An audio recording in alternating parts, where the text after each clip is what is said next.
অনেক দিন হলো ভয়েস ওভার দিয়ে কোনো ভিডিও আপলোড দিচ্ছি না, তো ভিডিওটাও যেহেতু পেন্ডিংয়ে পড়েছিল, তো আজকে ভাবলাম যে ভয়েস ওভার দিয়ে ভিডিওটা আপলোড করে এই ভিডিওটা মেনলি ছিল হচ্ছে আমার মাসির বাড়ির। তো ওই দিন লাঞ্চে আমরা কী কী খেয়েছিলাম তাই নিয়েছিল আজকের এই ভিডিওটি। তো ওই দিন ফার্স্টেই হচ্ছে আমার মাসি রান্না করেছিল লাল শাক।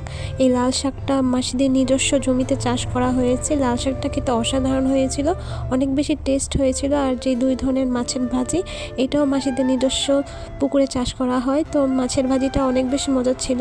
আর এখানে হচ্ছে জলপাই দিয়ে একটা ছোটো মাছের তরকারি রান্না করা হয়েছে। এই ছোটো মাছের তরকারিটা অনেক বেশি মজা লাগছিল, কারণ জলপাই ইউজ করা হয়েছে।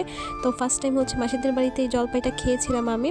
তো জলপাই দিয়ে ভাত খেয়ে নিচ্ছিলাম। দেন হচ্ছে এখানে লাউ তরকারি রান্না করা হয়েছিল। আর লাউ তরকারির সাথে এই ডালের বড়িটা তো অস্থির কম্বিনেশন লাগে আমার কাছে অনেক বেশি ভালো লাগে এই ডালের বড়াটা।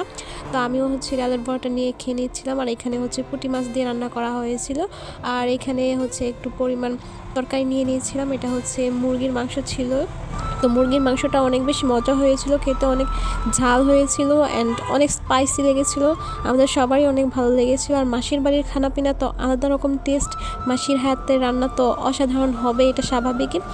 এইখানে যে ধরনের সবজি এবং মাছ রান্না করা হয়েছে সবগুলোই হচ্ছে মাসিদের নিজস্ব জমিতে চাষ করা হয়। পুকুরে হচ্ছে মাছ চাষ করা হয় এবং জমিতে শাকসবজি চাষ করা হয়। তো সব কিছুই হচ্ছে মাসিদের নিজস্ব জমির ছিল, এই জন্য হয়তো খেতে আরও বেশি ভালো লাগছিল। শুধু কেনার মধ্যে এই মুরগিটাই হচ্ছে বাজার থেকে কিনে এনেছিল, আর বাকি সবই হচ্ছে মাসিদের নিজস্ব ছিল। তো এই ছিল মোটামুটি ওই দিনের রান্নাবান্না।